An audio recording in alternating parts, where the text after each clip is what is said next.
Good evening and welcome to another Monday night edition of the People Show with Mark Wallace and Charles Thomas. Yes, we're back, and boy, the season's changed. Live right here on IntellectualRadio.com every Monday night. And our number is 708-223-8953 here at IntellectualRadio.com. Are you surprised by the change of the season? Absolutely. Man, that hawk, he just suddenly came back. That is always, that's the mystery to me as to why people are so surprised at what is coming every year. Well, it comes every year, but right now out there, it's about 40 some degrees. Actually, it's colder than that. By March. It's 31 degrees. Okay. But by March, yeah, this will be balmy. Yeah, but why do we have those conversations every year? But it will be. In March, we're saying, well, in another couple of months, it's going to be 80 degrees. No, it's going to be 31. I'm going to to say it's 31 in March. And I'm going to say, it wasn't that bad out there, But now, this first one, No, it's not the first one. Well, no, this is the first one this year. This is the first cold night. Of the year. You think it's been colder? It was colder. It was colder last night. Man, it's going to drop to the teens tonight, according to the forecast. That's all right. You got gas, right? Gas? You got heat? Yeah. At home? Of course. Oh, okay. Of course. Yeah, you got your lovely wife. But you know what? There's a lot of people out there who don't have it. There's a lot of people and I'm thinking about those migrants right now because Mayor Johnson has not been able to get those tent cities up and running that are supposed to have heat and it's supposed to be weatherproof for the migrants, and those are not up and running yet. Well, so where are those people? Well, you got a bunch of I think that they have moved. A lot of those people have moved to some shelters. I think that the last report I had that I saw on the news that there were some 800 and some odd people moved from those frigid conditions and from police stations into temporary shelters. So they are moving some people into temporary shelters. I still believe that that there's too much opposition and too many people fighting against helping another marginalized people, which I believe has prolonged this situation because people need to get some help. But we also have there are a number of homeless people that refuse to take shelter. That is true, and they were here before the migrants arrived, as you know. But I think a lot of people right now are just disgusted with the state of government that they have been waiting all these many years for help. Their communities are underinvested, disinvested, or whatever. And now suddenly, the governments are bending over backwards for these people who are not citizens of this country. And there's a lot of frustration. In fact, I was just looking at my telephone and there's a meeting going on as we speak, a Zoom meeting of a lot of disgruntled people who are very concerned about this. And I don't think it's going to go away. I mean, I don't think anybody wants to see anyone frozen in the street. Nobody wants that. And they're not racists if they don't want people coming over the border wholesale. Those aren't racists in Austin, in Woodlawn, in Brighton Park. They're not racists. They're just people who feel very shafted by this version of the federal government.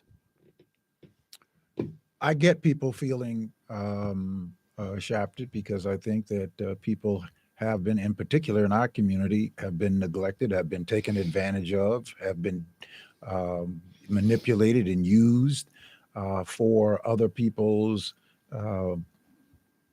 agenda.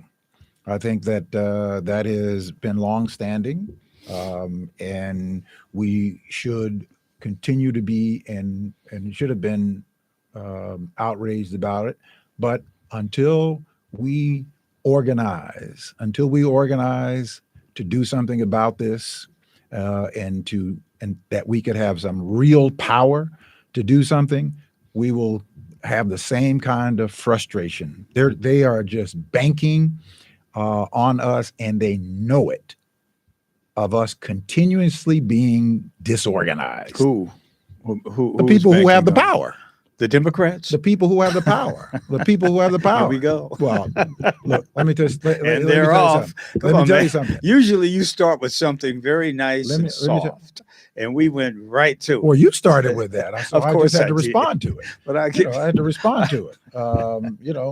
There's a lot of nice and soft things going on. Like I enjoyed my family this weekend. I certainly hope you enjoyed yours. I sure did. I enjoyed my family last weekend. I had 2 wonderful weekends. Well, this weekend was very quiet. Last weekend we had all of the children and the grandchildren and the one great grand, which was a funny story. Because when I first saw him back in February, he was a little tinier than he is now, and all over me. But as they grow quickly in that first couple of years, so I hadn't seen him since February, and he came to the house, and he was a little nervous, and he told his mother and his grandmother, they were trying to get him to come over to me, and it's like, he's so tall, he's so big. So, his father's not that much smaller than me, but he's around his father all the time. So, but towards the latter part of the evening, he was okay. Still didn't come around hanging around me, but so I told my wife we're going to have to spend see him a little more frequently than that. But it was a good time. Yeah, it's good time. I had a good time too. I mean, lots of good food, lots of good company, lots of fellowship. Did you do a lot of cooking? I had to do a lot of cooking. I had to made a couple of turkeys, believe it or not, and the usual. So I didn't get carried away, but I had to cook a turkey. I had to cook 2 turkeys. Yeah, and I enjoy cooking. So the football game on, cooking, and then of course a lot of kids around with a lot of grandchildren hanging out, and we have them from 8 months all the way up to 17 years old, and so we got a full range. We got the little guy like you were describing, and then I have teenagers. Yeah, so. Do you know them? Good time. Do you know them? No. The teenagers. Oh, of course. Okay. Whoa, why would I not know them? Well, because they change. They change. They have the same names, but at different stages of their life, they are different people. Oh, for sure. They're different people. That was a question that I was asking. In fact, I took a road trip with my teenaged grandchildren about 2 months ago. We drove to St. Louis, where I was born. So they wanted to see where I was born, where I went to school, where I had my first fist fight, all that stuff.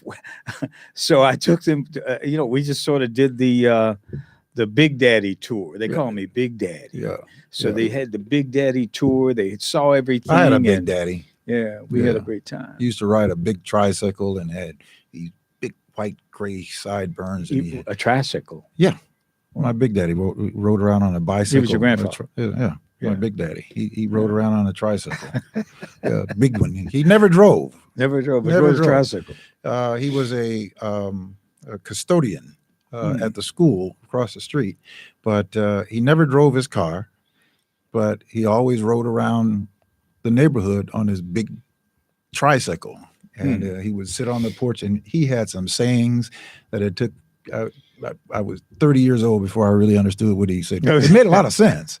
He would say things like, the same jack that jacks up, jacks down. And you don't believe fat meets grease. He said you can't hit a straight lick with a crooked stick. And they say that to me. You don't believe fat meets greasy, do you, boy? And he would say to me, he would sit on the porch, right? I'm going to school, and he would say, "Now, boy, I expect you to come back here with more sense than you leaving with." So he was a wise man, my Big Daddy. Big Mama and Big Daddy. Big Mama died. She was 102 years old. Yeah, my wife absolutely refuses to be called Big Mama.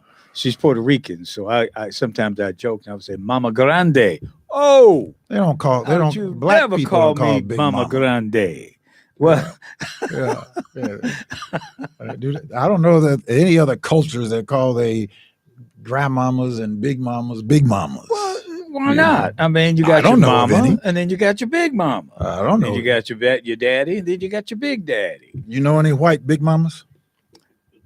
Not around here. No, Huh? I don't. I've never met any. Not one. Yeah, Not one that's my white point. big mama. You're right. You What do don't- they call it? What I don't know. That's why I'm asking you. No, I don't know, man. Why Only would I black know? people are called big mamas. Why would I know? Huh? Huh? Why would you know? But okay, they call my wife Gigi. What is that? Gigi or Gigi? Gigi. Because I heard of Gigi. Gigi. I ain't never heard of Gigi. Gigi. Is that like Hey man, a all the kids call her Gigi. They love them some Gigi. wait, Woo. all of the grandkids call her Gigi? No, some call her Nina. The older ones call her Nina, and then the youngest ones call her Gigi. Okay, well, so let's keep this in context. Your wife is Puerto Rican, Yes. right? Your yes. wife is Puerto Rican. Puerto Riqueña. Okay, so I don't know no Puerto Ricans that's called Big Mama. Well, Unless it's said in Spanish or something. Gigi. Oh, I don't know. Maybe that's a Spanish. Now, there thing. I are don't know. some black Abuela? Gigis. Hmm? There are some black Gigis. They call them Gigis. Like my mother, the grandkids called her Nanny. They didn't call her grandma. They called her Nana? Nanny. Yeah, Not Nana. but I've Nanny. heard Nana before. Yeah. Yeah, Mhm. definitely. Yeah, I saw a skit on one of the what is that game show? Family Feud, Mm-hmm. called the dumbest response or answers. And there was this family on it. I felt so bad for him and Steve. It was, you got to go on and watch it. It's so funny that they kept using the same word, but saying it differently, thinking that they could use it. And this went on for like 20 minutes or so. And Steve said, we're going to have to edit this out. Yeah, well, But it was real funny. I'm sure. and I'm Nanny. sure it was. Yeah. At the time. But anyway, yeah. So my, what's up, man? What's happening in our hometown this weekend? This was a holiday This- weekend. The thing I No. noticed a lot of over the holiday weekend, Yeah. a lot of these robberies, man, these jump out robberies. Yeah, that happen. happens a lot around holiday Even time. Thanksgiving morning, Yeah. there were, I think, a dozen in that were reported. Mm-hmm. Mm-hmm. Of you know, A dozen? Yeah, Oh. Thanksgiving morning. These things are happening in the morning. Yeah. They always follow the same pattern. But I'm noticing one thing different, that some of the criminals, and they are criminals because they were armed robbers. I don't know their names, but they're using rifles. What do you mean rifles? They're using rifles. AR-15s or AK-47s? I don't think they're using AR-15s, but I mean, you know, there's a lot of different rifles that people use for hunting and such, but they're using rifles Okay. on people when they're coming up to them, Yeah. which are a lot, you know, I don't know, perhaps a rifle is maybe easier to procure than even a handgun. No, it's not. It is? No. A rifle? They can get It's anything. not? They can get anything they want to get. But I think a rifle is something that is, you know, you can buy a rifle. They get For semi-automatic. They get And, semi-automatic. yeah, I know they get everything. They get but everything. But I'm noticing that they're using rifles. A lot of the witnesses, the victims, are reporting that these three guys jumped out of a car and one of them had a rifle. And that was enough, of course, for the victim to surrender whatever these criminals were demanding. But it seems as though it's becoming a citywide problem that the police certainly do not have a handle on yet. But it's the jump out robbery, man. It's a new genre of crime. At the same time, which I might say positively, that over the long Thanksgiving Day weekend, Mm-hmm. I was looking at one of the stations, or at least their website, only one person murdered, and the number of shootings was down in the 20s, like Mhm. 20 something, which, you know, that's a positive. That's a positive. But the jump out robberies, they're just like off the books right now. Yeah, there's some things that are happening that I didn't pay a whole lot of attention to over the weekend. I really spent more time just relaxing with my darling wife, and I we spent some quiet time together. I didn't watch a lot of news, but what I did watch, she likes to watch those crime stories. They have this like 24-hour channel of these families that are murdering their family members and just murdering their family members. Yeah, you have this in these crimes. It's called crime stories, and you have like these families or close family members or friends that are murdering their family members for insurance policies or somebody who spent all the money and they don't want the husband to find out, and one woman murdered her husband. And is that like the one they call Snapped? Yeah, it's similar to Snapped, but it's in that genre though. In that genre of that. And I'm like, wow, this is so violence is happening, like you say, where people are doing these jump out robberies, but these kinds of internal family things that are going on. I mean, has to be a lot of them because it's on 24 hours a day that you're seeing these stories. And I'm like, wow, this is something. Like, one man made like $800,000 in his business, and his wife just spent all of the money, right? Spent all of the money, and she didn't want him to find out that they were broke. And so she concocted this story. She murdered her husband. She popped him. Yeah, in bed. Man. And then she said he committed or died by suicide. Then she changed the story that a relative, did it. I mean, just all kinds of stories. But she's locked up now, right? She was convicted and she only got 20 years. And she was just released. Why? Why would they only give her 20 years? There are different rules. There are different rules. For what? For white people and people of color. This was a white woman. You making this into a racial thing. Well, man. it is. Wait, are you saying from this one example, you're going to say No, I'm telling you multiple white examples. Woman that kills her husband to collect $800,000, she got 20 years because she was a white woman. Yeah. Yes, and I am saying that's why that happened. I'm saying that happens a lot. It happens a lot. If you're not aware of it, you need to go and do a little studying and reading up on this. That there is a absolute disparity but I think in the same types of crimes that are committed by people of color, Black people, that are committed by people who are white people. The sentencing is very different. I agree that historically that certainly has been the case, but I don't know that you haven't really presented a case that was the reason that this happened with this woman. I'm not saying. Were there any extenuating circumstances or anything? Any extenuating circumstances? Yeah, that maybe she got the 20 years. Did she confess? The woman confessed. Then she retracted her confession. Then she said that her cousin or somebody else did it. Then she came back and said that she was traumatized or something and did before she was sentenced. She said all this. Yeah. Then she plead.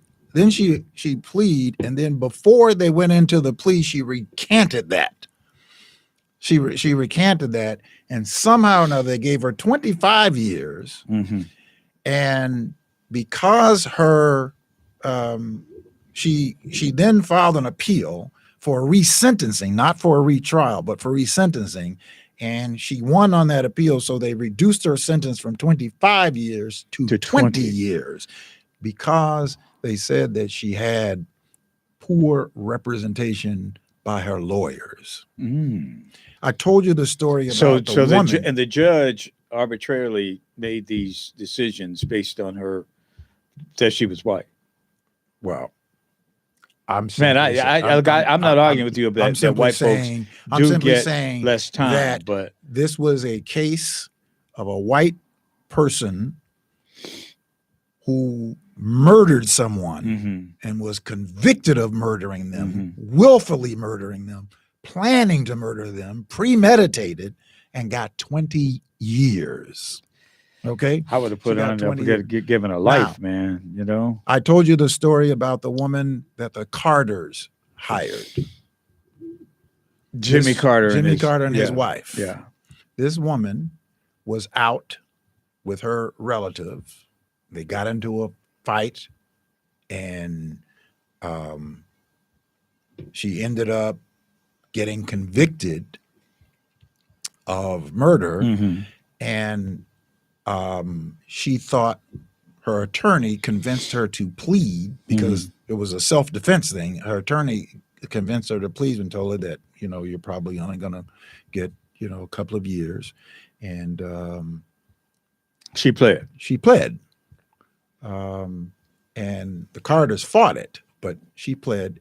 She ended up getting life in prison. And the Carters, this was before they went to the White House. The Carters, they supported her. And she was able to get a new trial because her attorney, she had only seen her attorney the day of the trial. Wow. The day of the trial. And she got life in prison for so how long did she self-defense. Spend? I think she spent about 15, 16 years before the Carters got her out. The Carters got her out. They hired somebody, an attorney. God is good. And then when they got her out, the Carters took her to the White House, and she worked for the Carters, and she's still, you know, very close to the Carters family. That seemed to have, man, I tell you that. Thank God for the Carters and people like the Carters who will reach out and help somebody like that woman. Yeah. And how many people out there like the Carters? There are a lot of people out there, but they don't get the recognition. There are a lot of people out there like the Carters, but we don't see those stories because, you know, you came out of the news. But you heard it. Yeah, I read it. I didn't hear it. But you read it. You read it. It was out there somewhere. I read it. Well, I do a lot of reading. Yeah. I do a lot of reading. Yeah. And the Carters happen to be people who I think very strongly of and highly of. I had the opportunity to meet Jimmy Carter in 2015. And it was in that book that I read that story of the Carters. But, you know, there are a lot of stories out there like that. There are a lot of stories out there, but you know, we also have seen, like in the crack cocaine and the cocaine sentencing. That was one of the great tragedies of the 1990s with Joe Biden. In fact, was one of the prime movers. Y'all remember that Joe Biden was one of the prime movers in that crack cocaine piece in his 1994 crime bill. Remember that? Old Joe, who says now that you don't vote for you ain't black if you don't vote for him. He was virtually the author of the 1994 crime bill. Joe Biden. That's your boy. That's your boy. The crack cocaine mandatory sentences came from the Reagan administration. It happened in the 1990s. No, it did not. There wasn't any, there wasn't any crack when Ronald Reagan left office in 1988. Crack cocaine came into crack. No, it was not. Crack cocaine came in 1979. Oh, but you're way off. But it wasn't on the street. Yes, it was like that. Are you kidding? In the 1980s. Yes. No. Yes. Every person who was running for a problem, a huge problem. No, it wasn't. In the 1990s. No, it did not. No, it was not. No, it was not. I got it. Look it up. Look it up. crack Look it up. cocaine. Crack cocaine, man. was I hate to in sit the here and talk about 1980s. stuff Well, because that I we don't happen know to anything have, about. unfortunately, I happen to have lost a sister and two I'm sorry about two that. family I'm members sorry who about that. actually and many high school comrades who got caught up in that. Ronald Reagan's war on drugs. That was a war on drugs, which was a war on black men. Oh man, that was crack cocaine. Yeah, Let's see, exactly. Crack cocaine. In the 90s, crack cocaine was on its way out. Commonly known simply as crack and also known as rock, is a free-base form of the stimulant cocaine that can be smoked. Crack offers a short, intense high to smokers. The Manual of Adolescent Substance Abuse Treatment calls it the most addictive form of cocaine. Now, let me see if I can get some history on it. Yeah, let's get some history on it. Crack cocaine, highly addictive, powerful stimulant, and powder cocaine. Doing crack, man, I'm trying, man. Try to avoid. Take your time. We got a little time. Yeah, we got time, man. Allegations of crack cocaine, man. History of crack. I'm trying to get a history. Okay. Here we go. Crack cocaine. The history of crack cocaine. You got it? Let's see what this tells us. Crack cocaine became widespread in the early 1980s, disproportionately impacting African American communities. Man, I mean, I'm here to learn. You know, I'm just I'm here to learn, man. This was So Ronald Reagan introduced crack cocaine no to the black community. No. Is that what did Ronald Reagan have to do with it? Ronald Reagan was the war on drugs. Actually, it started on the Richard Nixon, but Ronald Reagan really put it into Carter didn't have place. anything to do with it. No, the war on drugs did not have anything. Right when Carter was president, No, they stopped. No, Carter did not campaign. What about Gerald Ford? Did he have anything to do with Everybody from Ronald Reagan during that era, what they ran on, whether it was a Democrat or a Republican, what they ran on was being tough on drugs, right? Love them so Ronald Reagan. In 1980. So Ronald Reagan, if look you had a crackhead. In 1980, Ronald Reagan was elected. In 1980, there were 180,000 black men in prison because of the war on drug by Ronald Reagan's Justice Department. Black men were incarcerated by 660,000 by 1985 under the Ronald Reagan administration. So what did Joe Biden have to do with the crime bill? What was that about? Well, since you're the historian here, I mean, the crime bill was something that was supported by everybody in Congress, with the exception of 8 people. I wish I knew their names. The crime bill was a tragedy.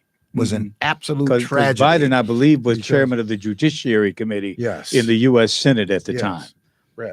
And he was a key player in the drafting of it.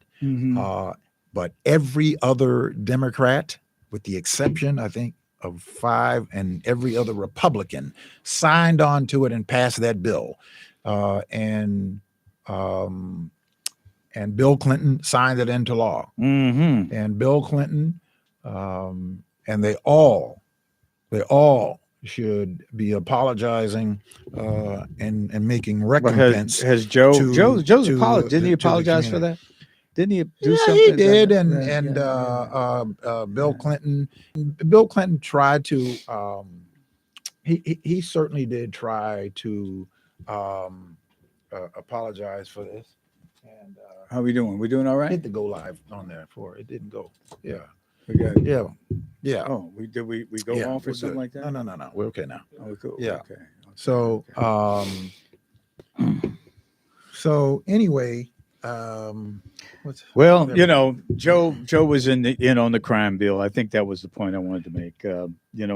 That was his baby, and he eulogized Robert Byrd, who was a cyclops or wizard or something like that of the Ku Klux Klan. That's all on record. That's video. He talked about what a great man Robert Byrd was, and he was a highly ranked member of the Ku Klux Klan.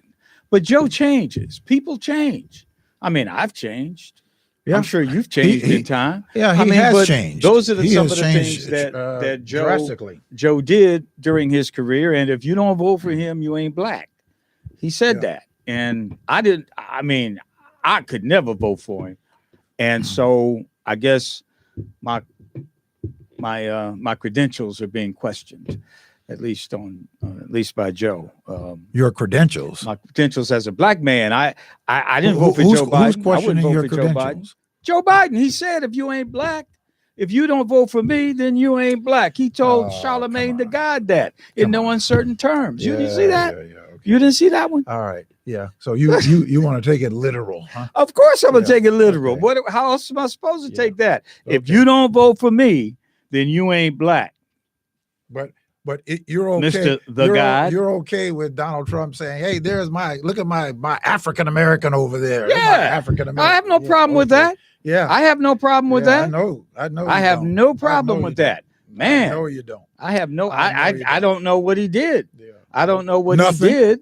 Nothing. What did he did to black exactly. folks? I want to know. I mean, Jesse and Al Sharpton used to think he was a great guy when he was giving money to Rainbow Push and giving money to National Action Network. Yeah. He was a great guy, man. They said, you said people change, don't you? They change. You just said that people change, right? Okay, well, maybe he has changed. Maybe he's changed. Maybe. Yeah, because he got indicted 4 times. Isn't that something? He got indicted 4 times, 2 federal indictments, 2 state indictments, and one civil case, and his popularity is off the books right now. His popularity is off the books with the sycophants. That's what they're off the books with. I mean, he seems to be doing all right in these polls that I know you don't subscribe to polls. You've explained that, but apparently those who do subscribe to them say that he's doing quite well for himself. Yeah, well, but I think a lot of that has to do, to be honest with you, it has to do with how horribly Joe Biden has performed while president. And I think that has a lot to do with Donald Trump's showing in these polls, not anything that has to do really with Donald Trump. It has more to do with Joe Biden and the warmongering and the open borders and the inflation. And I think people are reacting to that. And I don't know how he expects to run in 2024, but we've worked that out, man. We've talked about that. Yeah. I'm sure that there's a lot of people who are operating on ignorance and just misleading. What you mean, like people are ignorant because they support Donald Trump? People are over Joe people Biden. Are ignorant because they're misinformed. They're misinformed. Yeah, ignorance means just a lack of information. Ignorance. That's what it means. Misinformation. Misinformation. Yeah. Disinformation. Misinformation. Hey man, it's a lot of folks. The lack of information. Man, they're saying that more black folks are coming around, man. That Trump is getting a lot of support now from a lot more black folks than any Republican has had over the last 30, 40 years. Yeah, I get that how some people can ignorantly do that sort of thing because they have these feelings about certain things and propaganda and misinformation. Am I ignorant? But Am I ignorant? All of us are ignorant to something. All of us? You speak for yourself. Ignorance simply means that if you don't know something, that means you're ignorant of that information. Okay. I'm not copping to ignorance, man. Right. Well, then you know it all. Fairly well read. Well, so you know it all. But okay, then. So you have some ignorance. I'm not ignorant about national politics. But you have some ignorance, right? Huh? You do have certain things. Yeah. Okay, then. So don't try to play on words. There's a lot of things I don't know how to do. All right, then. So everybody has a certain amount of ignorance. Doesn't make you a bad person. Does it make me? Is this political ignorance because of Trump? I think Trump is far and above a better candidate than. Well, that's your opinion. You're entitled to your opinion. Joe Biden, man. I got no problem with your opinion. Was doing better with Donald Trump. You're entitled to peace. You're entitled to your opinion. There was peace. There was prosperity. There was prosperity for a certain group of people. What about peace? There was no peace. There was no peace going on. What about Donald Trump? Hey, check it out. Donald Trump. Go ahead, finish. He bought first of all, he mismanaged one of the worst crises this world has ever seen, certainly this country, with the pandemic, because he didn't want people to know what was going on because he wanted to downplay it. So the pandemic, he mismanaged it. He mismanaged it. What about this? What about Joe? There was no peace. Okay, but have you been reading? You do read a lot. Yes. About how the Ukrainians are about to surrender. And Joe said, I don't know where you read that at. Oh man, I don't know where you read that at. Oh man, Yeah, where did you read that? Oh man, I read it all over. Where? I read it in. I read give me it a source. I read it. Give me a source to go to. There are news sources in, give me in a India, source.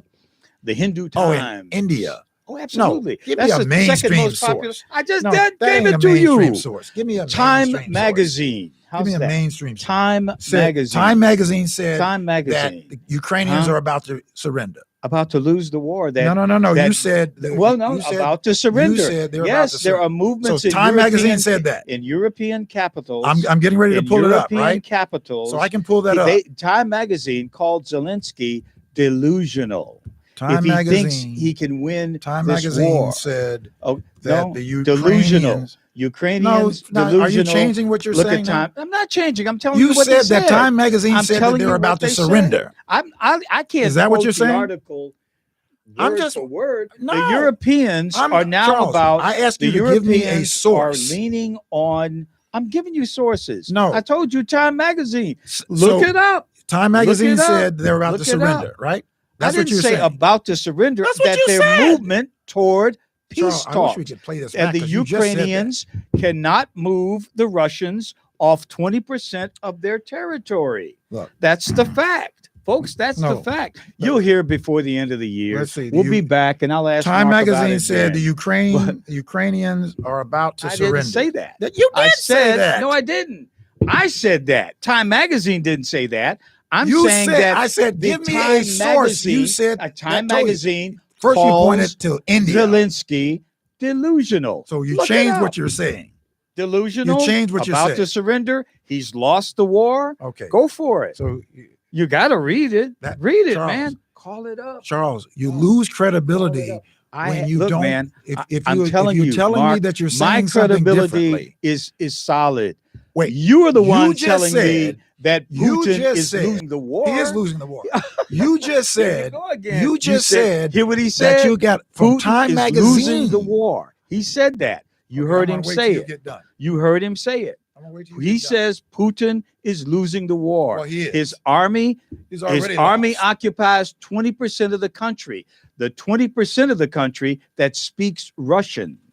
That's what he occupies. That's where we'll stay, and they are beginning. No, it's enough. It's where the Russians live in Ukraine. The Russian speakers live in Ukraine in the far eastern part of it. I'm gonna let you finish. And that is the part that the Russians have occupied. The Ukrainians are now drafting. I think Time magazine reported that the average age of a person in the Ukrainian army now is 43 years old. They've run out of soldiers. Biden has spent well over $100 billion on this losing cause when people were telling him months ago, you can't beat the Russians. They are one of the largest countries in the world, have one of the largest militaries in the world. Ukraine can't beat them, but because Joe wants to spend money in the military-industrial complex to keep giving money to Raytheon and General Dynamics and Boeing and all these other companies that build weapons, here we stand. We're out all that money because of Joe's incompetence. Joe Biden is not the guy to run the country. The Democrats have got to come up with something better than Joe Biden. He's too old. He basically has no sense of the world. He now has us isolated from the rest of the world in this Israeli-Hamas conflict. Horrible foreign diplomacy. Horrible. The rest of the world is against the United States because the rest of the world is now against Israel. I'm not saying we abandon Israel, but we have to push for a ceasefire. We have to stop the killing. Joe has shown no inclination to do that. And here we are. What are you talking spending about? Hundreds of billions of dollars now in a new war. In the meantime, he's shipping weapons to Taiwan as though he's going to fight the Chinese. Personally, I don't want war. I want peace and prosperity. He's given us neither. Donald Trump, I said it many months ago. I wish Donald Trump didn't run. We just need new blood in the White House. Donald Trump is very divisive. I get that. Everybody gets that. And maybe we don't need another 4 years of division in this country. But if it means avoiding nuclear war, nuclear holocaust, as Joe Biden has inched us up next to, then perhaps it's time again for Donald Trump. Somebody who can be diplomatic, have an administration that's diplomatic. People have lost respect for Joe Biden because he simply is not all there cognitively. I'll keep going, man. I'll go for the rest of the 2 hours if you want me to. But I just think that just going out there pulling that lever because he's a Democrat, we got to stop that. We got to stop that because they're getting he is out in front of all this stuff that doesn't work for us. Open borders is not a good thing for Black Americans who are on the bottom of the economic ladder. We don't need open borders, not Black folks. We need somebody who wants to clamp down on the border. Donald Trump did it. He did it. They weren't coming over millions every year when Donald Trump was president.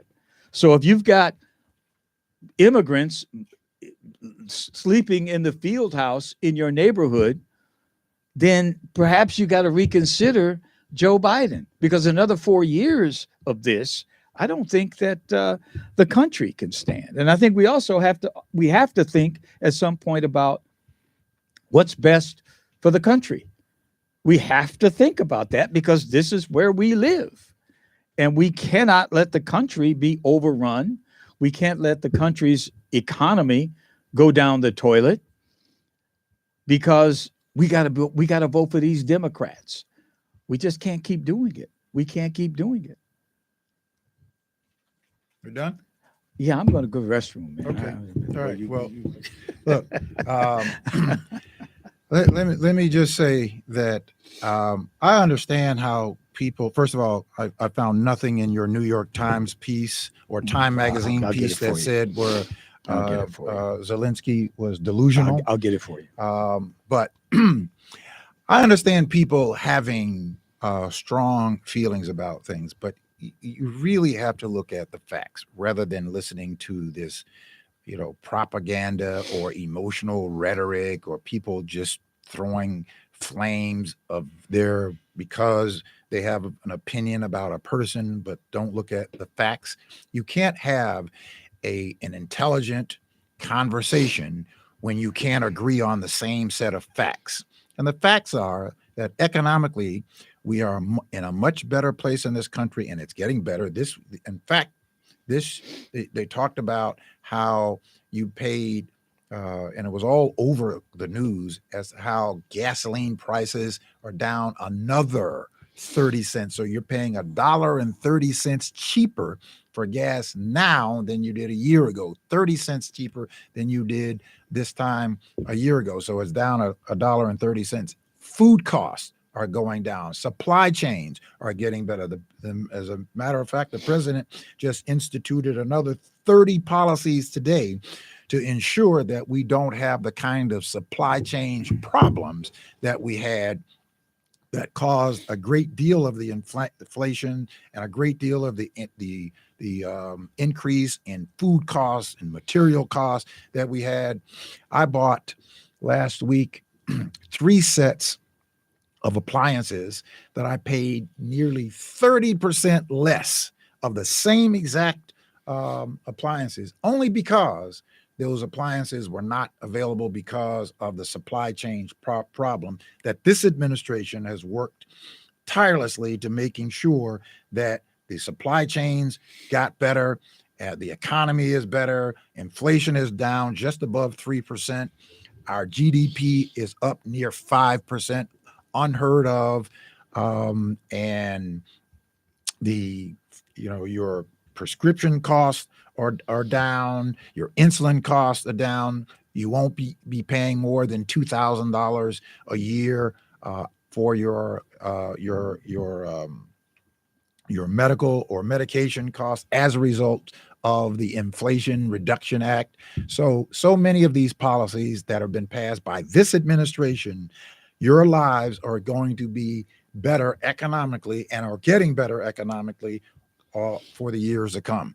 Of course, the CHIPS and Science Act, which has created more than 800,000 jobs, $280 billion in manufacturing, where we're improving on that. The infrastructure bill, which we're building our infrastructure, our roads and bridges, where we can build and have manufacturing here as opposed to having to be relying on all of our goods coming from overseas.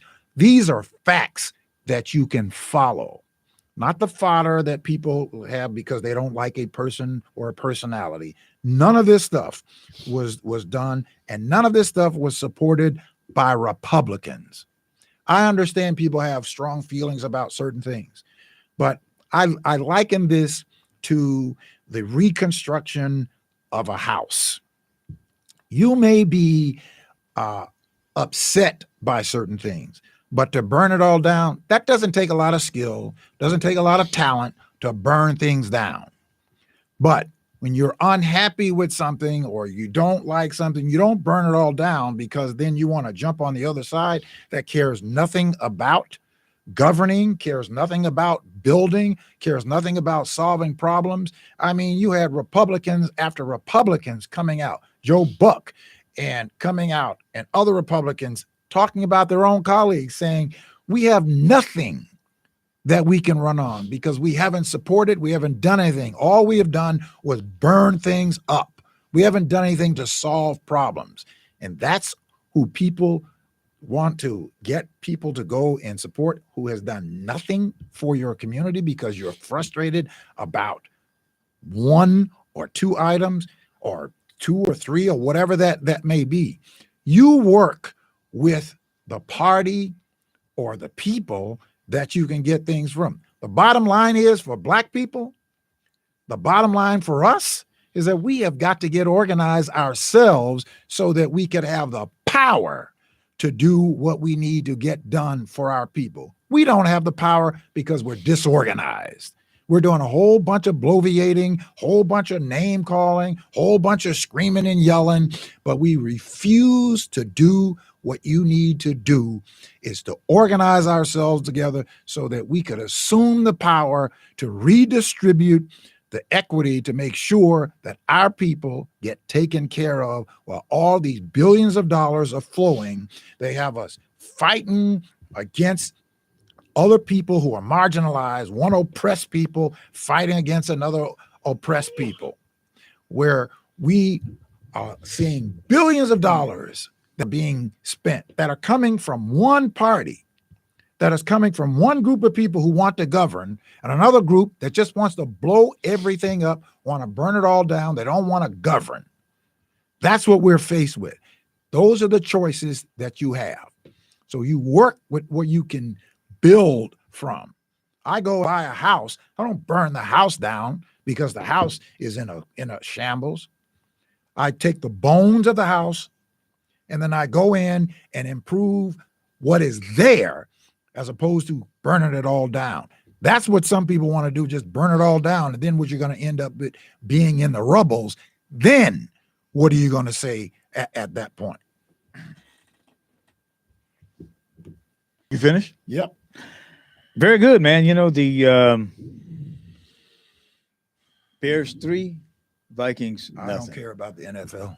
You don't? Why not? No, I don't care about I like the NFL, man. I I haven't like watched football, the NFL man. since 2016. Why not? I told you why I don't watch not? the NFL. Why not? Ever since they decided to blackball a black man because he decided to express his ill will about the mistreatment of black people in So this you country. cut the NFL off. So Okay, because of Colin Kaepernick. Yes. Yeah, I didn't cut him off. I didn't cut him off. I still watch the Bears. I consider myself well, right now they're winning and they just intercepted a pass. I was listening to you, by the way, I wasn't ignoring you.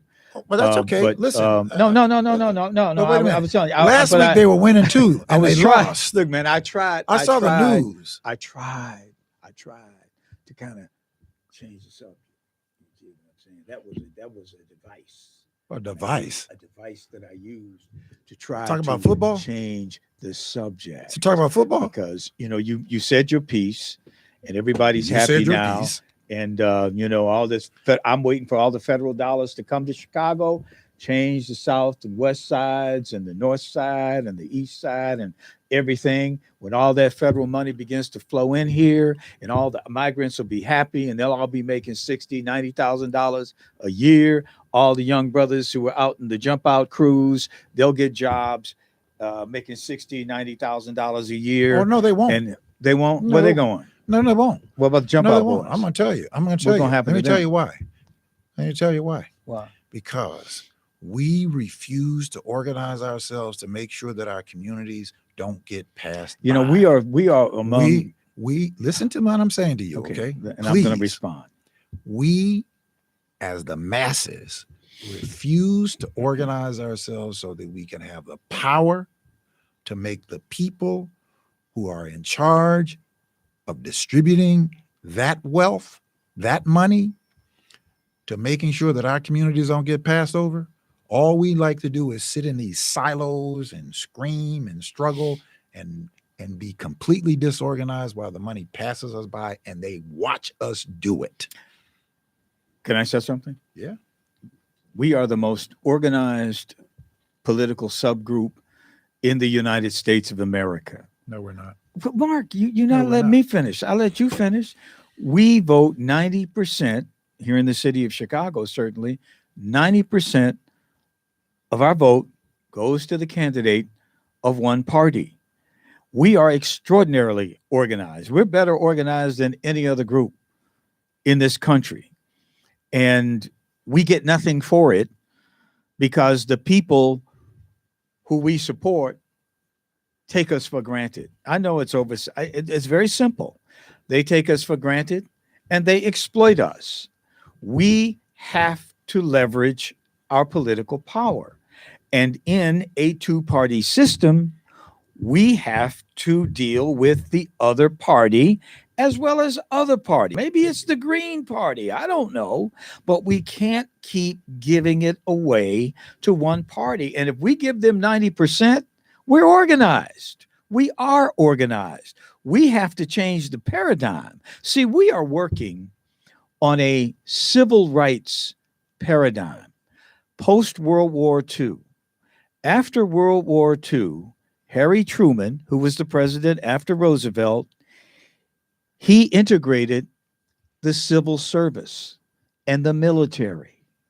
After that, during the 1950s, came the Brown versus Board of Education decision. On up to the mid-60s, the Public Accommodations Civil Rights Act. Then the Voting Rights Act. Then came affirmative action. But it's the civil rights paradigm. Civil rights is what we've been about. We have to move off of that. And I feel that I think a change is happening right now. A change is happening. We're moving away from the civil rights paradigm onto something new, something different, where we do assert our power, both economically as well as politically. And we have to do that. We can't keep acting like it's 1965, because it's not. It's not 1965. We're talking about more affirmative action. Ain't going to happen. It's not going to happen. There's going to be a backlash. And the backlash is not going to come from white people. It's going to come from other people of color, as they call them. It's like the whole business of eliminating affirmative action. That started with Asians. Asians didn't want that. They were the ones who felt they were being discriminated against. So that's gone. We have to develop a new paradigm. Well, we're moving into it. We're in the midst of a paradigm shift, but we have to control where we're going in the future. This whole civil rights business is over. It's over. We're just, it doesn't work anymore. It's not needed anymore. We need real economic organization. Politically, we're organized. We need economic organization. We need businesses in our neighborhoods, in the neighborhoods where Black people live. That's what we need. We need economic power. We need to provide jobs for each other. What they say, what we would be the 10th largest, most wealthy country in the world if every Black dollar was consolidated. That's where we need to be going. And we need people politicians will support that, as opposed to people telling us that white supremacy is our problem. White supremacy is not our problem. Hey, white supremacy, what's that? I mean, let's face it, the highest per capita income in the United States of America is held by the Asian subgroup. The highest level of education in the United States of America is held by the Asian subgroup. Per capita income, highest among Asians. The family structure of Asians is more stable than any group in the country. So is Asian supremacy the problem? They're the ones who are getting over in the United States right now. White folks going down. I've told you stories about that. They're going down. They're down there, and if they keep going down, they'll be down there with us. Asian Latinos going up, moving up. We're sitting here talking about civil rights. There's not one thing in this country that you cannot do because you're a Black man that a white person can do. What is it? Tell me what it is. What can a white person do in this country that you cannot do? Nothing. Is there something? You done? I'm done. Is there something? Can I end with a question? That's not the focus of my. But I've asked a question. Yeah, but that's not the focus of. That's not the focus of Black people's problem. There's nothing you can't do. Let me tell you that there's some neighborhoods that you can go walking around in and take a jog in without white folks blowing you away. Okay, so where is that? The one that happened to the young man down in Georgia. Who went for a jog. Went for a jog, and he got shot. Got shot and killed by some white people who didn't believe that he should have been there. So there are plenty. Does anything like that ever happen to any white person? Does anything like that ever happen to any white person? In even here in Chicago, I mean, where they get accosted by a Black person because they're in a Black neighborhood. Because they're in a Black neighborhood. Because they're in a Black neighborhood. When have you seen? I don't know, when man. Have you seen a white person or anybody come? Well, maybe they're in their own neighborhood. A Black neighborhood. Maybe they're in their own neighborhood. They get accosted because they happen to be a white person. You're talking about Armand Arbery. Yes. Was he in a white neighborhood? Yes. Why was he ran through a street where white jogging. people live? Yeah. But was that a white neighborhood? Yes. See, yes, it being was somewhat. I mean, in terms of what, like how far was he away from his home? It doesn't matter. You just asked the running question. Distance. Now, I don't know that it was entire. I don't, man. That's irrelevant. It's not irrelevant. You said, "What can a Black person do?" Well, what can a Black person do? They can't run through a white person's community without being killed. You can't run through Beverly right now, which is a predominantly white neighborhood. You can't. No, you can't run through Lincoln Park. That live in okay, what about Lincoln Park? Black folks live in Lincoln Park. What about Sauganash? Sauganash. That's way up northwest side. Well, I don't know. I've never. Well, you know, up there around the airport. You know, it's slightly south of the airport. Yeah. You can't run in that neighborhood and not get murdered. You probably could. But I mean, I don't know. You probably could. How often does something like that happen? I don't know. I just told you. I told you about all day long. I told you. Listen, I can cherry pick incidents all day long. I can tell you about systemic problems that are going on. Just systemic? Just like the Ameris Bank. Systemic the Ameris Bank that just got caught down in Florida. down in Florida Mhm. redlining black communities. Mhm. I'll send you the Send me articles. that article now. Yeah, since you don't, I mean, since you don't, look, okay? redlining So- has happened for years. But you, it never but you happened try to to pretend me. like this It's stuff never doesn't happen. But I'm saying that Just because it didn't happen to systemic you racism doesn't mean that it doesn't exist. Okay, systemic racism. Let's talk about that happened to for you. a minute. Systemic racism. I don't deny that it exists. It exists not only against black people, but it exists against Jewish people. It exists against Arab people, Muslim people. Systemic racism is out there. But does systemic racism stop you or any other young black person from doing or in life or accomplishing in life what they want to accomplish? It certainly It certainly prohibits That's my people. point. It It's certainly not what it certainly was prohibits. against my father. It certainly my prohibits- father faced a different kind of systemic Yeah, racism. and it's than much I more faced. sophisticated these Okay, days. Okay, yeah, more It's much sophisticated. Worse, Listen, worse, the or advancement, not as bad. the advancement of black people, any advancement of black people came through mass struggle. Absolutely. Came through mass struggle. You wouldn't have been the anchor or the reporter that you were been on the networks that you were it not for the struggles and the shed blood of mass struggle of black people in this country. Absolutely. All right. Absolutely. Let me finish. Okay, finish. Let me finish. Finish. So the idea that the problem is better, no, it's just the same problem masked over, much more sophisticated. And then you're finding more and more and more examples of how they are sophisticating these systemic, disproportionately racist ideals to prevent, not that you people don't overcome, but certainly on certain groups to prevent them from doing things that I came to Chicago in 1985, applied online, not online, but over the phone to rent an apartment in those, twin black buildings up there on Bryn Mawr, whatever it is.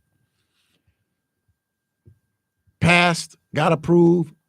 When I went to go look at the apartment, which was a condo, when I went to go look at it, all of a sudden, the owners of the apartment were not going to rent the apartment. They were going to hold it for their daughter or something.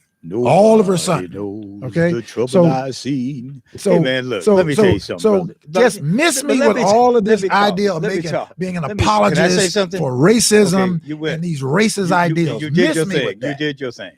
Okay. You mean to tell me that the fact that I could work my way through college and I could get a job in Kansas City working at a country western radio station, that I could go from there to being a reporter for ABC in San Francisco, then go to Philadelphia to become a reporter at CBS in Philadelphia, then to New York and ABC World News Tonight, and then here to Chicago to work for 30 years as a correspondent and to become the first political correspondent of my shade in this city, the first. You're trying to tell me that isn't progress? That you're trying to tell me that somehow things are worse today? And I talked to you a few weeks ago about how Channel 7 now has 8 black women on the air. Whoop-de-doo. Okay, whoop-de-doo is right. Whoop-de-doo. Man, look, you can sit Whoop-de-doo. around, whoop-de-doo, exactly. Whoop-de-doo. Because what I'm saying is that we have come a long way in this country from what my grandfather had to do. Progress. You're not letting me finish. What my grandfather had to do, what my father had to do, 2 men that I knew on a daily basis, what they went through and what I was able to do, passing it on to my son and to those people who are working at Channel 7 today. I'm supposed to say there hasn't been huge progress in this country. And what I'm saying is we have to recognize where we are. We can't have people keep taking us back to the days of slavery They're sure trying to. and Jim Crow. The people when that you we're support dealing are trying with something to. different The now. people that you support we're are dealing trying with, to. You're interrupting me again, Mark. Well, Come just, on, man. I'm just clarifying. But you're interrupting. You're interrupting. I'm clarifying. We don't need to go back. You're right. We Go don't. back Mhm. to situations and bemoan our condition in this country by using examples from the past. I mean, why I'm would using I? examples from the, Why I'm would using I do that? examples You from have now. to continue I'm to have using a examples cutting from edge. now. You 200 need, look, Mark, you're not letting me finish, Mark. 223 Mark, if I don't get to talk, 223 man, I might as well, just wrap it up. 223 laws that your party, the people that My you party? support, What the party people is that you, that? I'm the an Republican, independent. but you support I'm an the independent. Republican. I'll support a Republican You in a support New them York all. minute. Exactly. And if your boy runs, I 223 probably will. laws that they If put your on the boy book runs to try to again, make it 'cause I ain't harder voting for for black him. folks to vote. So don't Really, tell man. me Look, that man, you there's talk no about people who are trying to systemic put things racism. back. I care less about systemic I know you racism do. than I You don't have do to- about you don't have to world tell me about that. I already peace. know that. Because you can have all the racism in the world. It won't mean a thing if one of these crazy people in one of these nuclear armed countries presses the wrong button or goes off. Yeah. Okay. If something starts flying, I'm you don't care about no I'm systemic racism. I'm less worried about that. I'm very worried about that. I'm very worried about that because these people now, nuclear armed countries, are now confronting each other. This is something that has not happened in my lifetime the way it is happening right now. And I think that's more important. Hey, the price of gasoline is more important to me than systemic racism.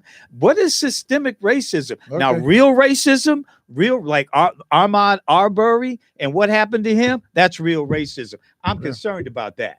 I'm concerned about that. But this systemic racism that you all try to talk about, I'm worried more about food prices, how much I have to spend in the grocery store, how much I have to spend at the gas station. Well, you're spending a lot less at the gas I'm more station concerned and a lot about less at the that. food store. I'm more concerned about open borders than I am about systemic racism because open borders is affecting the city budget now. And it means that people in the city will have to go without because of the open borders. Systemic racism, that apparently has been there forever and will continue to be black there. Folks been You're going, not going to get rid of that. Black folks been going without before we even had the so-called migrant issue in this city. Exactly. Black folks were going without. Exactly. All right. So we should continue to go out and give all the goodies to them. They're getting thousands of dollars a month. Listen, man. what I said. They're getting checks. What I said is that they're getting free medical care. You contend that black people are organized. Black people are not organized. Black folks are very concerned about that. And black folks are going to show up next November unless Joe Biden or whoever the Democrats decide to run has a firm hand on this immigration situation. They're going to have to do that. Mark my word for it. That's going to have to happen as many of the Republicans on the news cycle that were saying, the reasonable ones were saying, look, to their own colleagues, Joe Buck and a few of the others. Who's Joe Buck? He's a Republican. Who is he? He's a Republican. He's a senator. He's a Republican senator. Joe Buck? Who was saying, a congressman or something like that. Who was must saying be his congressman. that his party needs to get its act together so that they can help to govern, to solve problems rather than trying to burn everything down. All right. I agree with Joe Buck that the Republicans need to get themselves together because as many of them are promoting this war agenda because they're taking money from the military industrial complex, just like the Democrats are taking money. There's a uniparty, man. Both sides are taking money. That's why they're so hot to trot for these wars, because that means they get money from the military industrial complex. You haven't figured that out yet? Well, look, you haven't figured that out yet? Dwight Eisenhower explained it in 1957, man. Look it up. You do? Know about that. You know about that. Yeah. Okay. Democrats, as well as Republicans, are spending money that should be going to Americans. And when Donald Trump says America first, it resonates. It resonates with people. He doesn't care anything about America being first. Whatever, man. So it resonates slogan with to people. him. It's a slogan, and it resonates with people. It's a slogan to him. It resonates. But the bottom line is that black people, I want us to get organized. Get We're not organized. organized. This is a story from Time Magazine. Can I read this to you? Organized. Can I read this to you? Official Ukraine narrative collapses as Zelensky's inner circle admits to magazine that the war cannot be won militarily. What's that mean? That he's about to surrender. Since the Russia-Ukraine war began over 20 months ago, Western media, MSNBC, has constructed and dutifully hewn to a series of narratives.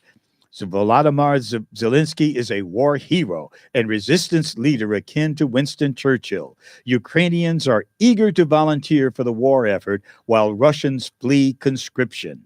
That's the draft. They absolutely More do. money and weapons are all the Ukrainians need to retake the territory Russia has annexed. The West's interests lie in helping them achieve that grand victory rather than in pushing for a ceasefire and negotiated settlement. Very true. Facts at odds with these narratives, such as that Ukraine has been taking unsustainable losses in combat, that we don't have enough artillery shells to adequately supply them, and that the billions we've been sending to Ukraine are falling prey to corruption, have been dismissed as Putin talking points. Where's the evidence of that? Where's the evidence of that? All over. No, Joe Biden himself said they're out of artillery shells. So they have to send cluster bombs. You just read something where they're saying it's to corruption. Man, where is the evidence of it? Because corruption in Ukraine. Ukraine was one of the most corrupt countries in the world. Of course, they have corruption in Ukraine. That's why Zelensky's government and administration Let's let this one marinate. Let's wait for a couple of more weeks, and when the peace talks begin and the Europeans come to, they give the Russians what they want because the Russians are winning. You can't really negotiate with a loser. Yeah. You lost. So here's what we want. Ukraine will remain neutral. They will not be able to join NATO, and Putin will keep the 20% of the country that he has overrun. That's how it's going to end. I'll tell you that now. Newsflash, you heard it here on the People Show first. Mark, you don't have to tell me I was right when you find out, but I'm right, okay? Because I read more than MSNBC, New York Times, Washington Post, all the other propaganda. Where did you read this from? Where does this come from? I read overseas. Where is it coming from? Why can't you just give me the source? The Hindustan Times. Is that where that came from? I read Indian news. Why can't you tell me where this comes from? You just read it. What source? Oh, this source here. This comes from. I'll tell you right now. This is Time Magazine. Time Magazine. This is a reprise of the Time Magazine article written by a guy named David Sachs on November 1st. David Sachs. Yes. Okay. You know him? Yes. I don't really know him too well. Okay. Time Zelensky Time Magazine cover weekly. This is November 3rd, 2023. It specifically depicts Zelensky as a lonely, if not somewhat delusional Russian propaganda quickly seized upon this article as an whatever. David Sachs, the extreme right, so-called conservative Republican extremist. If it's true, that's who he is. So, if it's true, it's true. Yeah. I mean, if it's true, it's not true. It's true. That's his opinion. Mark, I know his opinion. That's his but opinion. Mark, I'm telling you. You stated it though as fact. Oh, Mark, they're quoting Zelensky Charles, in the article. Time Magazine. Zelensky Time Magazine extremist cover. of Republicans. Weekly collection. That's what you are. You propaganda rhetoric. You should just come out and come clean with the people and just say you're a Republican. I'm not a Republican. You are a Republican. Why would I be a Republican? Because you are. I'm an independent person, but I tell you right now, and I make no bones about it. If a Republican runs all of the against one of these Democrats, that they may be paying I you will vote for the Republican right now. You're doing because the Republicans have a much more reasonable approach to world peace. No, they don't. Immigration. What is their approach? And inflation. What is their approach? What? To what? What's their approach? To world peace? Yes. What's their approach? The world peace is get out of Ukraine. Do not spend more money in Ukraine. That's what they're going to. They wanted to split. That's the Republicans. Listen. That's the Republicans. Listen, Mark. Don't No, interrupt. I'm just making Mark, sure. you're saying that interrupting. that's what the Republicans. That's what the Republicans wanted to split the bill that would give money to Ukraine and to Israel and to the border. They wanted to split it. They did not want to do what they call an omnibus bill, which includes all these different funding sources. They wanted to separate Ukraine from Israel. And that means Ukraine is not going to get the money that it's been getting because they understand we've lost Ukraine and we can't do anything about it. So now we can spend the military industrial money of the Republican Party in Israel. In the House. That's what it is, man. The extremism of 8 people or 9 people in the House. Are they voting yet? Are they voting on the omnibus bill yet? Are they voting on it yet? Is it going to make it? No, it's not going to make it. They will eventually have to. Because thank God for the Senate. Ukraine thank right God now, for the reasonable Republicans in the Senate. Ukraine is drafting old men and even women to go to the front because they've run out of young men. And Russia is drafting prisoners. Whatever. Russia is drafting prisoners and have lost 200,000 of their young men who fled the country. Who have fled the country that have gone. Woo, man. Of course I listen to MSNBC. I listen to NBC, man. I listen to CBS and ABC, who all report the same thing. You listen to Fox? Well, wait a minute. Hey, you listen to Fox? No. I don't listen to Fox. Well, wait a minute. Man. Fox is You're a reporter, right? Yeah. And isn't it some kind of rule is that before you can go and substantiate something as being, you have to have at least 3 different sources of that? Okay. Yes. That's why I watch CBS, yes. NBC, and ABC and MSNBC to make sure. You don't look at Fox? Oh, please come on. Why not, Charles? Well, you got Mark. You're defeating your own. Fox is going so here. far off the rail of trying to give out real information. You've gone against the rails. You got to look at it all to find out how. You can't get any information from I don't Fox. look at Fox either. You can't. I'm not. I tried to. Mark, I'm not sitting here as a reporter. I'm sitting here as I'm like just telling with you, an opinion. You just asked like me why I watch MSNBC, but I think I'm and grounded. CBS and ABC. I'm grounded. I watch them all. In fact, I read them all. I'm looking at what's happening in Ukraine. Joe Biden has blown it. Joe Biden blew it in Ukraine. He blew a lot of our money. Yeah. He was over there with his son. I guarantee on the board you, of the Ukrainian gas company without any expertise whatsoever. And now Joe is sending all this money to Ukraine. What are you come on, about? Man. Huh? What are you talking about? Joe's son, when Joe was vice president. No, he wasn't. His son. Oh, man. No, he wasn't. Man. Now you're talking about something that happened. When Joe he wasn't was even vice in president, office in his son 2016. was on the board of he was Burisma. Not. In 2016 Burisma is a Ukrainian gas company, natural gas company. Joe Biden's son was on the board of Burisma. And everybody, why is he there? Why is he there? And that began the Hunter Biden investigation.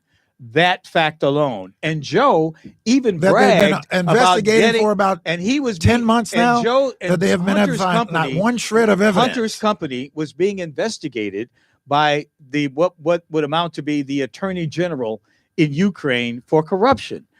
Joe got the equivalent of the Attorney General, state's attorney, fired, or you're not going to get your $1 billion. Because he was refusing to investigate the person who, by their own prime minister, son was on the board of Burisma while Joe was vice president and in charge of this country's relationship with Ukraine. Okay, Donald Trump ain't got nothing to do with this. Hold on a second. This is the Biden family. Donald Trump Biden crime presidency who brought in his son-in-law who had no foreign policy experience. Then he goes to the Saudi Arabians, and after he goes to the Saudi Arabians, 2 months after he gets out of office, they send $2 billion to his bank account. Give me a break with that nonsense, Charles.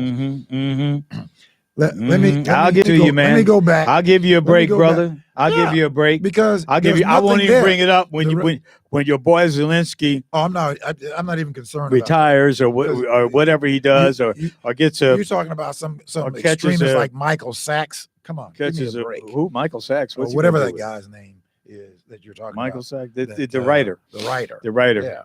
Yeah. Well, more importantly, here at home,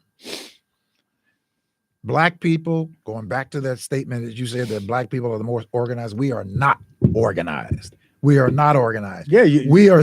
Let me finish. No, you won't let me finish. What we do is you won't let me finish. We allow for somebody else to pick some persons or some candidates and put them before us and tell us these are the people that you have to select from.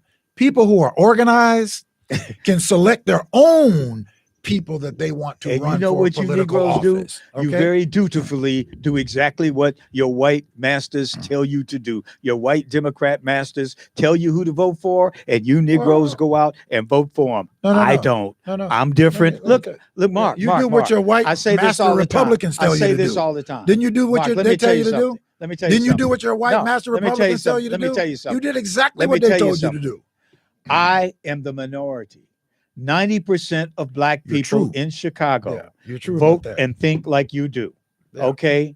No, I am not that person. I don't do that. Yeah. Okay. I'm a little different. That's very clear. I'm different. That's very clear. You got your 90% majority. You all will go out and vote for these crooked people and go for it, but I'm not going to do it. And my duty here. What straight people did you vote for? Know what straight people did you vote for? Another way to think about what straight There's people did you vote for? There's another way to think about it, and it isn't always got a D in parentheses next to the name. Okay, what straight Republican Sometimes did you vote for? You have to break the mold. You have to say never again. When it comes to the presidential politics, when Joe Biden runs again, Mark thinks he will. When Joe Biden runs again, I will say no. I will not vote for somebody who supports open borders. Number one, no open borders in this country. I won't support him. Now, you all can do it, but don't complain when your field house is overtaken by migrants. Don't complain. Don't complain when your son or your daughter faces a possible military draft because he continues to get us involved in these foreign wars. Boy, this is comical. Don't complain. This is comical. I'm telling you, you have to take responsibility. Boy, Charles, you have to get a pledge from from whatever candidate you are going to support, that they are going to seek peace, that they are going to support ceasefires anywhere in the world. You don't want war. You want a ceasefire. I know what Hamas did was awful, was horrible, but you can't let the killing go on. 2 war crimes is worse than 1 war crime. You got to stop it now.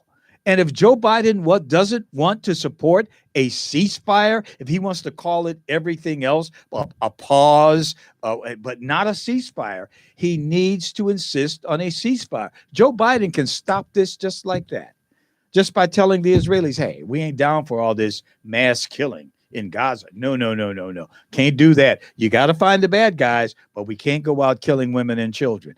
All he has to do is that, but he won't do it, will he? He won't do it. That means I can't support a guy like that. Can't do it.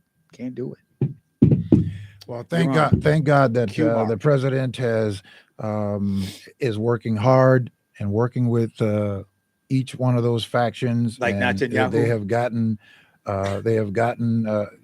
He better work with to get that guy under control, because this guy, all he wants to do is to blow things up and have an excuse to blow things up. But Biden isn't working with him. That's why I'm saying you shouldn't support him. I'm glad that he is working with him. He has gotten both. Let me finish. I'm not gonna let you finish. Because you telling lies. No, I'm not. I ain't gonna let you lie up in here, man. I ain't gonna do it. Wait a minute. That would be violating. I let you sit there and spew all these lies. No, you didn't. You interrupt me all the time. No, I just let you spew all the lies. I wanted people to listen to your nonsense. It's dangerous, and then he can't. I'll forget it. What you don't want people to know is the truth, but they already know the truth. People already know the guy. Yeah, well, they can see your nonsense. They can see your nonsense as well. They can see the guy, man. They obviously can see your nonsense. And thank God that we have this president and we don't have the former there to negotiate and to work with both these factions to cause them to have now an extended pause in the fire that hopefully will get extended even more, that they could bring this to some sort of resolve. Thank God for Joe Biden being the person he is and who has the experience to deal with these complex factions to bring this unrest and this brutality to some sort of pause, and hopefully that they will be able to find, by extending this, find that they could bring this to an end. Okay, bring me up to date on something, man. I'm kind of changing the subject. Can you bring me up to date on? You talked about was it Inflation Reduction Act or the Infrastructure Act? I don't know what you guys call it these days. Joe Biden's great accomplishments. Legislatively, what I call it is what it is. Well, whatever. What is it? What is it? Well, bring you up to date on what? What is it that you want to be brought up to date about? Is it the Infrastructure Act, or is it called the? You have the infrastructure bill. You have the American Rescue Plan. When does the money start to arrive? Inflation. When does the money start to arrive in Chicago? Well, first it goes to the state, not to Chicago. So when does it come to the state? I'm not sure when the exact date is. We'll have to find out when that is. Right? When the money starts to flowing into the state. That's what I believe that. I'm not going to allow for myself to get, all tied up in some of these nonsensical conversations. But that's a nonsensical conversation. I was changing the subject and giving you a chance to tell you. Statement. But you start talking about Let me finish a statement. You start talking about Let me finish a statement, and then you will understand what I'm saying. I asked you a question. question. If you just be quiet and let me finish a statement. Attacking. I don't know what. Just say. Start attacking. Just say, when do you think the money is going to come to Chicago? Charles. When? This is not a dictatorship. I will say it the way that I want to say it. You need to be quiet and let me say it so you can understand what it is, what I want to say. All right. Now, okay. So what I said was that rather than getting involved in some of these nonsensical conversations, we need to be focused on the substance of when those dollars are arriving, making sure that we have a plan to make sure that the people who are in charge of distributing those dollars, that they don't pass our communities. That's what I was talking about. Not attacking anything. What's the plan? What's the plan? We don't have one. That's the problem. Y'all never have one. Y'all never have one except to do what the Democrats tell you to do. Yeah, we have to get organized. We have to get organized in order for us to have a plan. Shut up, darky, and do what we tell you to do. And y'all say, y'all's the a Republicans boss. Y'all's a boss. The Republican buy a few of y'all's a boss to go out. I got bought off. I'm bought off. I think you are. Oh, you think? Oh, yeah, I think you are. Yeah, I think you are. I'm bought off because you're certainly fueling their talking points. Ooh. I mean, you do it really well. You do it really well. Thank you, my brother. Thank you. That's why I'm here, man, to do it, because somebody's got to do it. Well, somebody looks like me has got to do it. We can't have. They pay you that well to do it. If you ain't black, you ain't that thing. If you don't vote for me, you ain't black.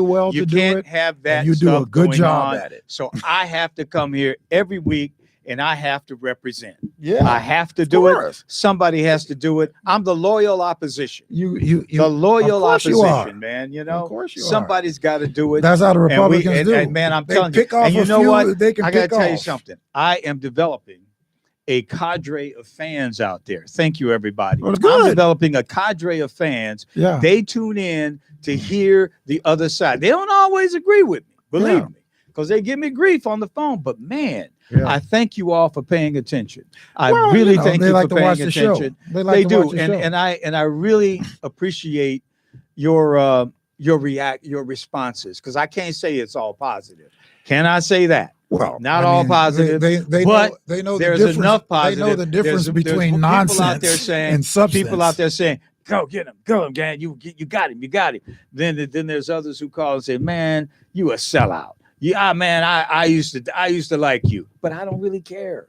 I don't care. I'm of a certain age and station in life where I really don't care about all that. I just want to make sure that you get the facts." That you get fact. You don't want to make sure they get the facts. The fact that you're not interested in getting the facts, because you said Democrat a long time Party ago that you don't point. care about facts. I care a lot about facts. You said a long time ago that you don't care about facts. Facts. You said that. Man, you said that. I don't care about facts. That's what you said. Call that up, man. Give me the. You said that. Roll the tape on that. Yeah. Roll the tape. Get back one of those earlier shows when you said I don't care about facts. Roll the tape on that one. Get the tape. You got the tape. Earl, get the tape. Play that back for You got to us. go back to one Play of them that early back for us, shows. Earl. But I'm I just remember telling that. you, I 'Cause, do see, appreciate I like to deal the with the facts. responses. And that's why I'm here to give you the other side. What he's talking No, how about the is the facts? same thing How that the about the Democrat facts? Party talks How about about the facts? all the time. What is that? All the What is that? talking points. What is Cynthia. it? You know the talking Well, points. no. Tell me what I talk about. Here's one of your favorites. Comprehensive immigration reform. You talk about that all the time. Comprehensive immigration You know what it is? reform. Yeah, What is I it? don't. It's nothing. Of course it's you the don't know. Democrat Party Of course you talking don't know. point. No, it's I don't not. know what it is. Of course you because don't. never enacted Of course it. you don't. It never happens. Exactly. People coming over the border. Exactly. Anytime they Of want course to. you don't. They can come over in the morning, go back at night, and come back the next day, and nobody says anything to them. I mean, the border is wide open, and now our city is being deluged with illegal immigrants. I mean, what can you say? I got to tell it like it is, man. Right. And people are complaining about it. And a lot of people are complaining about it to the point where they're not going to vote for Joe Biden in 2024. Well, yeah, Joe a lot Biden of people didn't vote for Joe Biden. A lot of people didn't vote for him in who 2020. voted for him, who voted Right. for him in 20 are not going to vote for him in 24. Oh, you know something? because There are a these lot of wars there are a lot of and this Republicans, a immigration lot of situation independents who are and saying the that they would. cost of food. Oh my God, it's terrible out there. Really? Yeah, cost Wow. of food, man, it's bad on I don't families. know where, in I don't know where particular. you're shopping. The I don't know where you're jewels, shopping. as they say in Chicago, the jewels. I don't know. It's any high at the jewels. jewels. It's high at the Marianos. It's high everywhere, man.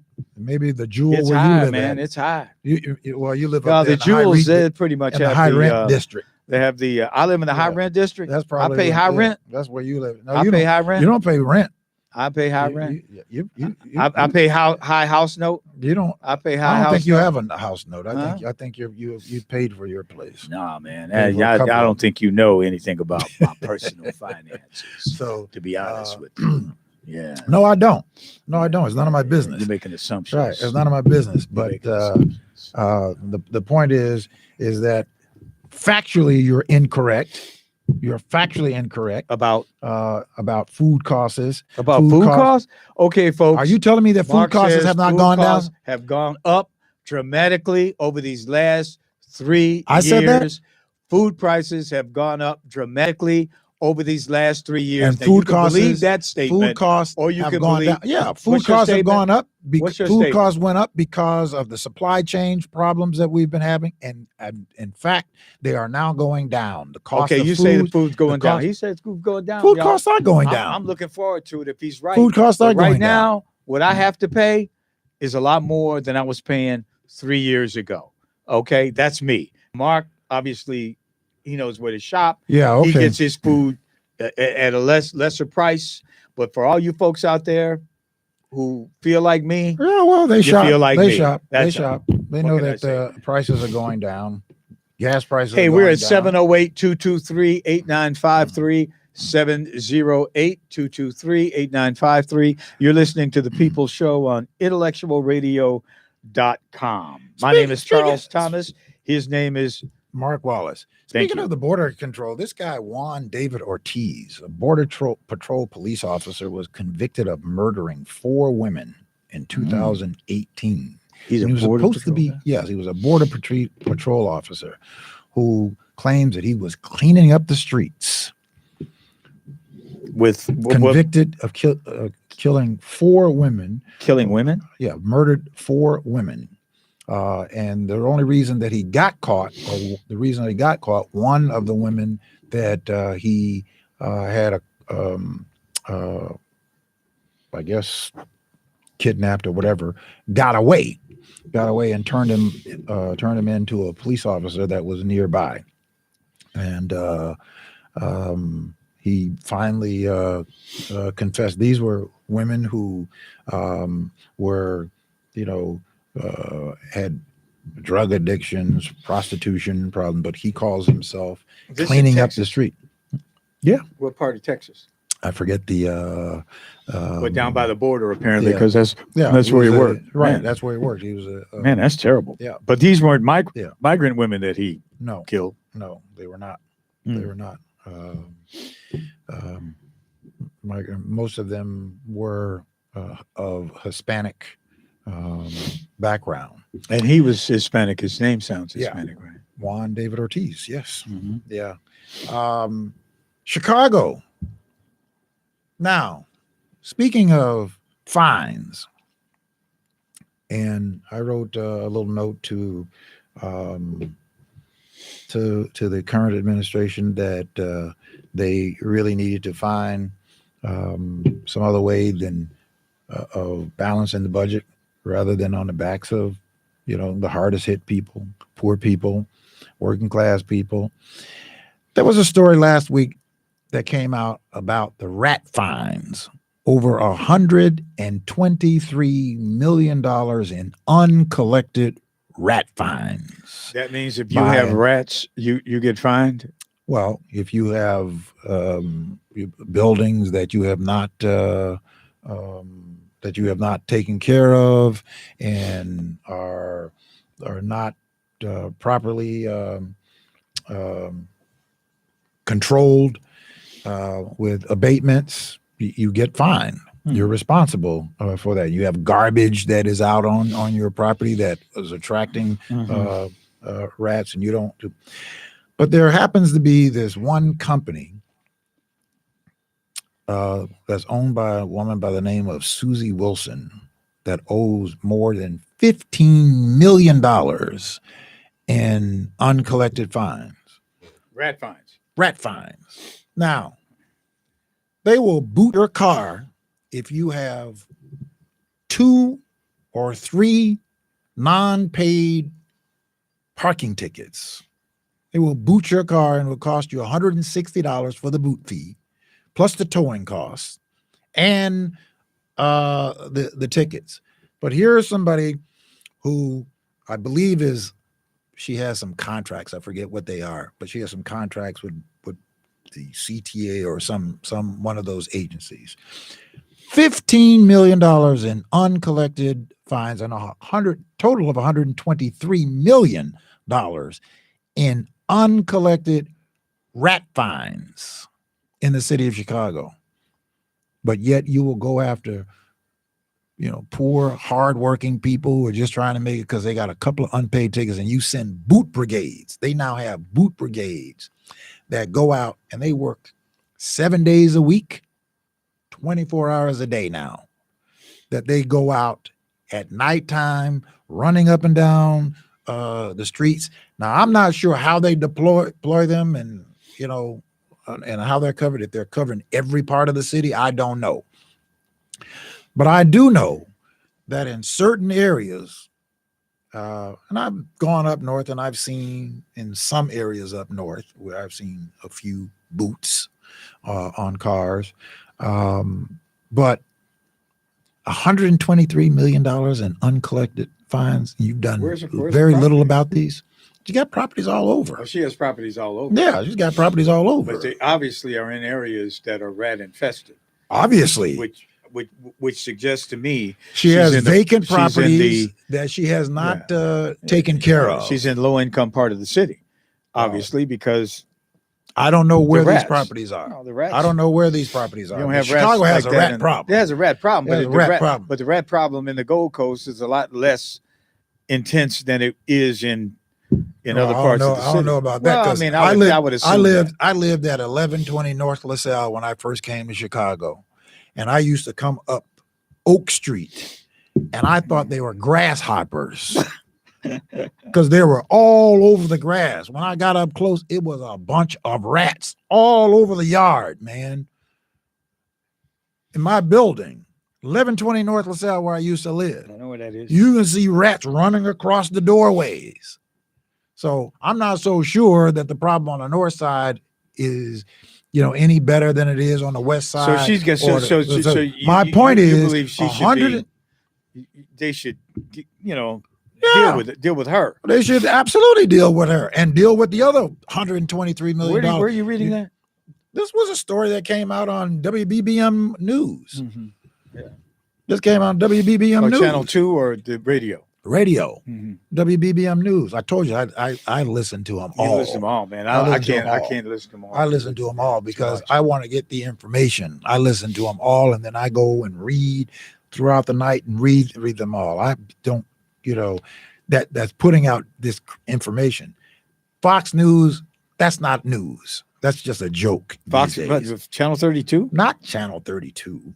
Oh, you went from local to national. Okay. Yeah, I'm just saying that I one don't look at news them either. outlet. Yeah, but I watch Fox 32. I watch WGN. I watch ABC. I watch CBS. I watch them all when it comes to the news because I want to get the information to make sure that it ain't just somebody throwing something up against the wall. Yeah, well, see, I don't look at a lot of it because I've been able to recognize the propaganda from what I discern to be fact, but a lot of the propaganda goes on the cable news because they have the hosts who have opinions, and the opinions of the hosts too often get in the way of the actual news because. Well, you got to be able to decipher out what the facts are from. Well, you can't. I have trouble doing that you know. on the networks and the cables. Well, you can research and get that information. You can there's still a lot of you can information still on the internet. Research and get the and the but my locals. point is this. What? My point is this: is that you're going after poor people with these red light camera tickets and a zero tolerance on these speed camera tickets, where you make sure that you set the bar right at the minimum, because the state law says that you cannot write a ticket for somebody who's going 5 miles above the speed limit. That's in the state statute. So what do? 6 miles an hour. You're going 6 miles over the speed limit, you get a ticket. You get a toll. That's what it is. Your boy Brandon can work on that, man. He can start jawboning it and say, hey, y'all, we got to stop this. We got to find a way to stop it. No. He can jawbone it. Jawbone it. Yeah, he can talk about it. He can sign an executive order and reverse it. Soften up because the city budget is going to be hurt if he takes away, what is it, $180 million a year? Well, take the waste from somewhere else. Well, exactly. Take the waste from somewhere else. Soften up the target here. You got to go after those people. But that's he ain't right. Gonna do that. Go after those people. Put that transfer tax in there. Go after those people who are not paying their portion and make them pay. And if they say they're leaving, do like Teddy Roosevelt said. Teddy Roosevelt said when he was put in that 90% tax rate on the richest people in this country. That was Teddy Roosevelt? That was Teddy Roosevelt? That was Franklin Delano Roosevelt. In 1936. And people went to him and said, I'm going to have to move to a different nation. And he said in an open speech, tell them I'm going to miss them. But you know what? Bye-bye. But you know what? People never and I say the same thing. They never paid that. They never paid the 90%. No, they didn't have to pay the 90% because the 90% was, you know why they didn't pay it? I know why they didn't pay why? It. Because they reinvested it back into the companies and precisely and people had jobs. Precisely. That's exactly what we need to go back to doing. It's a wash. That's exactly what that was the purpose of it. As long as we understand that was the purpose of it. That I know what I'm talking about. Yeah. Okay. Thank Guess who got rid of that? Reagan. Absolutely. Reagan got rid of that. Absolutely. Reagan. We need to go back to it. We need to go back to saying that if you take more than X number of dollars out and you're not reinvesting it, you got to pay 90 cents on every dollar above whatever that amount is. And I guarantee you, we can reverse the so-called trickle down effect. The other problem with that is that today, as opposed to 1936, is that corporations are organized differently. That listen, Mark, please don't interrupt, man. Please don't interrupt. Yeah, they are. Mark, thanks to Ronald Reagan. You got a bad one. You got a bad this time. That the individuals who make the money would have to pay it, but the corporations are not paying it and will not pay it, even under that configuration, because now the corporations pay the shareholders, and all that money is distributed. And as long as those shareholders don't cash in their stock, the money is sheltered. The money doesn't get taxed. So the individual, corporate CEO who's making $22 million a year, he would be liable to pay it. But then again, a lot of them take their money in stock as opposed to cash to avoid having to pay the tax. It's a complicated thing. It's a lot more complicated. Well, they can than figure it out, restoring though. a 90% They can figure tax it out. rate. They can figure it out. They could get money. Certainly, they could collect more money. And they should. I agree, and they probably should. They probably should. They absolutely should. So, but my point is, if they say they want to go, bye. We'll miss you. No. Go to Hobuck, Iowa, and go to the Steak and Ale, on Friday night. Hopefully you get there before they close. Yeah, but they're going to your hometown, man. I want to see. No, they're not. Yes, I want to see Yeah, where they the are. executive. I wanted to see the executive that moved their trading companies to Hobuck, Iowa, and the 30-year-olds get off from work and want to go to a nice restaurant, and they got to go to the Steak and Ale. Are there any greasy spoon? Are there any nice restaurants in Miami, Florida, where a lot of New York firms are headed? Wall Street firms, in particular, hedge funds and such, including one from here in Chicago. They're all going to Florida because Florida has a lower state tax. Wait. They're going where? They're going to Florida. What trading companies are going to Florida? They're going to Miami. There's no trading companies Citadel going to Miami. went to Miami. Oh, please, bye. Okay, but Bye. That's a Bye. classic example. We won't miss him. Citadel We won't miss went him. from Chicago We won't to miss him. Miami. You just make And room for somebody else. I think it was just last week. Yeah. I could look it up for you, but Ken Griffin was talking about how other New York Man, who cares about Wall Ken Street Griffin? based firms are moving to Miami, Florida, to get away from the high taxes in New York. Yeah. And Yeah, they just make room for somebody else to come in and do good, honest business. So Ken Griffin. I say goodbye to all of them that don't want to pay their fair share. What do you need them around? Freeloading. Mhm. Nobody else can freeload. Everybody else has to pay their fair share, and they should do the same. And Brandon Johnson should have the moxie to tell them the same thing. You don't want to pay your fair share? Bye. See, here is Bloomberg wrote last week, Ken Griffin sees Miami possibly replacing New York City as finance capital. Oh, That's a headline. I mean, please. I didn't read the detail, but right. I think a lot of companies, Yeah, but a lot of okay. companies are moving Not happening. to Miami. Not Why- happening. why- so you know more about it than Ken Not- Griffin. Man, You who the know heck is Ken I'm Griffin? just reading the story to you, man. What I'm makes our him viewers so know much? What makes what him the, so much what more? the conversation What is. but makes you him seem so to much take more it- You're informed? taking it very because he's worth about $30 Who billion. cares? Just because Yeah, he's worth that's why. $30 billion? That's why. That don't Yeah. mean anything He's in just the because he's worth finance $30 billion. industry. There's a lot of idiots with So money. you think you know more? There's a lot of about idiots with money. finance and where financial companies are moving. I'll tell you than one Ken thing. Griffin. Ken Griffin don't move There you me. go.